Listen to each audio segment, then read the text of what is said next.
Terima kasih atas kesempatan yang diberikan kepada kelompok kami, kelompok 3. Kami akan membahas laporan kami dengan judul Dampak Perubahan Gaya Konsumsi Masyarakat Pasca Pandemi terhadap Keberlangsungan Warung Tradisional atau Kios di Tuameko, Lanudal, Benfui Timur.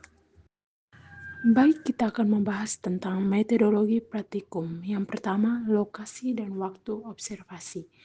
Observasi dilakukan di wilayah Tuameko, Lanudal, Kecamatan Benfui Timur, Kota Kupang, yang merupakan kawasan pemukiman dan ekonomi lokal dengan aktivitas usaha kecil menengah yang cukup aktif. Tuameko menjadi lokasi yang relevan karena masih terdapat sejumlah warung tradisional atau kios yang beroperasi di tengah dinamika perubahan gaya konsumsi masyarakat. Waktu observasi dilaksanakan pada tanggal 29 Mei 2025 dengan pendekatan observasi langsung di lapangan dan wawancara singkat terhadap beberapa pemilik warung serta pengunjung yang berbelanja di lokasi tersebut. Yang kedua, subjek atau objek yang diamati. Subjek yang diamati di sini yaitu warung milik Ibu Erni. Dan objek yang diamati di sini yaitu konsumennya. Yang berikut teknik pengumpulan data yang dilakukan itu observasi langsung dan wawancara. Yang berikut hasil observasi dan wawancara. Kegiatan ekonomi yang diamati berlangsung di sebuah warung tradisional milik Ibu Erni di wilayah Tuameko, Lanudal, Kecamatan Benfui Timur.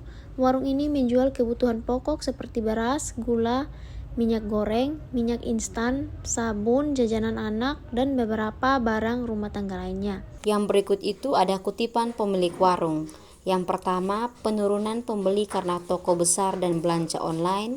Yang kedua, kesulitan modal dan persaingan harga. Yang ketiga, tetap mempertahankan kejujuran dan kepercayaan. Berikutnya, fakta atau data menarik yang ditemukan. Yang pertama, tidak ada pencatatan stok atau pembukuan sederhana. Yang kedua, masih memakai sistem utang. Yang ketiga, tidak ada strategi promosi. Dan yang keempat, konsumen tetap karena kedekatan dan fleksibilitas. Materi yang berikut analisis teoritis. Analisis teori menurut Bourdieu dan Durkheim. Menurut Bourdieu, gaya hidup dan simbol konsumsi, sedangkan Durkheim solidaritas mekanis versus logika pasar modern. Dan konsumsi sekarang personal, efisien, bergengsi. Analisis struktur sosial, produksi, konsumsi, institusi, dan etika. Struktur sosial melemah, konsumsi digital meningkat, tidak ada dukungan institusional, etika warung tetap kuat, yaitu kejujuran dan gotong royong. Refleksi kritis terhadap kondisi yang diamati. Observasi ini menunjukkan terjadinya eksklusi sosial secara perlahan terhadap pelaku ekonomi tradisional akibat perubahan gaya konsumsi yang didorong oleh teknologi dan modernitas. Warung seperti milik Ibu Erni tidak hanya berjuang untuk bertahan secara ekonomi, tetapi juga berjuang untuk mempertahankan relevansinya secara sosial dan budaya. Jika tidak ada intervensi dari institusi sosial seperti pemerintah, koperasi, atau komunitas lokal untuk mendukung warung tradisional dengan pelatihan, modal, atau integritas teknologi sederhana, maka warung akan semakin tersisi. Selanjutnya kesimpulan bahwa gaya konsumsi masyarakat pasca pandemi COVID-19 di Tuameko, Lanudal, Benfui Timur menunjukkan adanya pergeseran dari pola konsumsi tradisional berbasis relasi sosial menuju konsumsi modern yang berbasis efisiensi, citra, dan teknologi. Warung tradisional seperti milik Ibu Erni mengalami penurunan pengunjung, terutama dari kalangan generasi muda karena kalah bersaing dengan toko modern dan platform digital.